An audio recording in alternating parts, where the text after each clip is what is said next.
And then there are curses pronounced by servants of Satan. And there are various different words for such servants in different languages. In English, I think we call them witch doctors. In America, they call them medicine men. In Swahili, it's called mchawa. In the language of the Luo people, it's called juogi. And if I'm not mistaken, amongst the Maoris, it's called tuhonga. Is that right?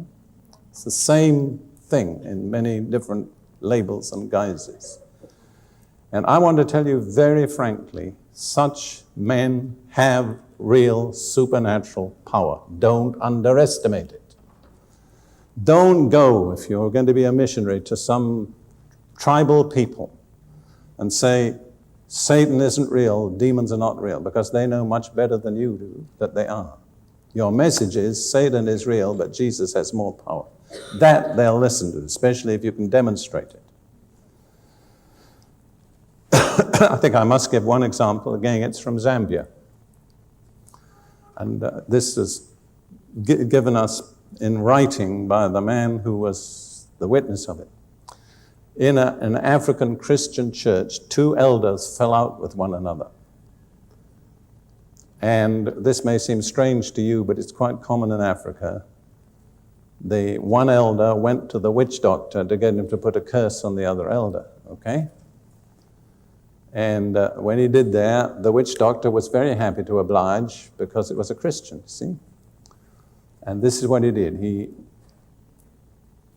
went out somewhere into the bush, got some soil of a certain kind, brought it back, smeared it over a hand mirror, and then he said to the elder, now wipe the soil away and tell me what you see.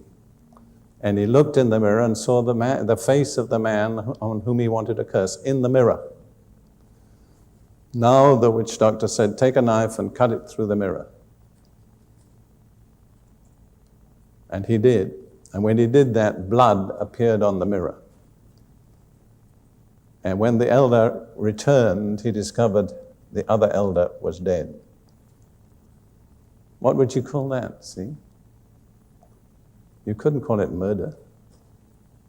Can you understand why the Bible prohibits witchcraft?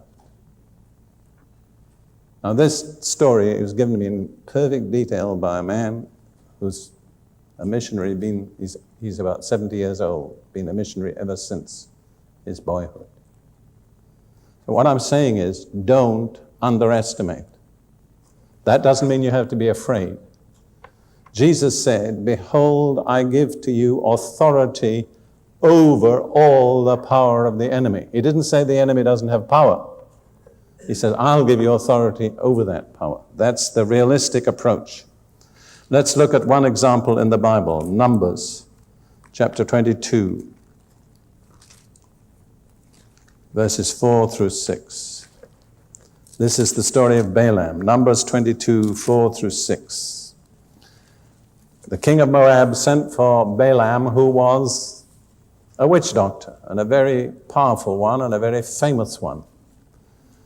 And Moab said to Balaam, look, in verse 5, a people has come from Egypt, that's Israel. See, they cover the face of the earth and are settling next to me. Therefore, please come at once, curse this people for me, for they are too mighty for me. Perhaps I shall be able to defeat them and drive them out of the land. For I know that he whom you bless is blessed, and he whom you curse is cursed. Now that was, in a sense, the regular practice in warfare, and still is amongst tribal societies today. Not only is your tribe fighting another tribe, but your tribe's gods are fighting their gods. And if you can get the victory in advance, you'll win the battle. There's a document somewhere in the Middle East in which it records 77 nations on whom the kings of Egypt had pronounced curses, you see? Because if you can get your enemy cursed, then you can defeat him. That's the principle. Yeah, not just one interesting example, because this is something that's unfamiliar to many Westerners. in the conflict between David and Goliath. When David went out with his sling and no armor, Goliath was angry and insulted, and this is what happened. 1 Samuel 17:43.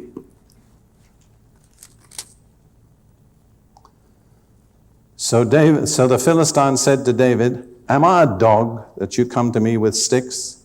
And the Philistine cursed David by his gods. Do you understand? Before they joined in battle, he invoked his idol gods. And David replied, "I'm not coming to you in my own name, but in the name of the Lord of hosts, the God of Israel." See, it was a fight between gods. And you know who was victorious. But I just want to point out to you that Satan's servants have power to curse. Again, I could illustrate it from examples of people that we personally have helped.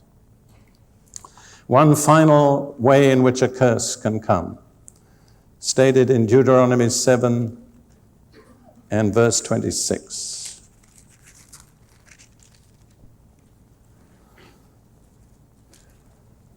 The previous verse says about the inhabitants of Canaan, "You shall burn the carved images of their gods. You shall not covet the silver or gold that is on it." And then it says, verse 26, "Nor shall you bring an abomination into your house, lest you be doomed to destruction like it, but you shall utterly detest it and utterly abhor it, for it is an accursed thing." So when you bring anything that's associated with idolatry or the occult into your house, you're opening the way for a curse to come into your home. Again, this is something we deal with frequently. I tell people, and after such a service as this, if you believe you've needed deliverance from a curse, you better go home and check what you've got in your home. Check if there's anything there that advertises any other God but the Lord Jesus Christ. My personal principle is I don't want anything in my home that dishonors Jesus Christ.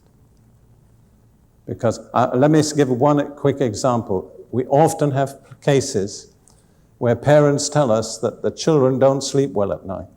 They're restless, they cry, they're frightened. Now, one common reason for that is that somewhere in that house is something which gives Satan right of access. You need to go through your house from top to bottom, clean out anything that's associated with the occult, any kind of superstitious thing. If you have horseshoes to ward off ill luck, that's superstition. It doesn't ward off ill luck, it opens the door for Satan.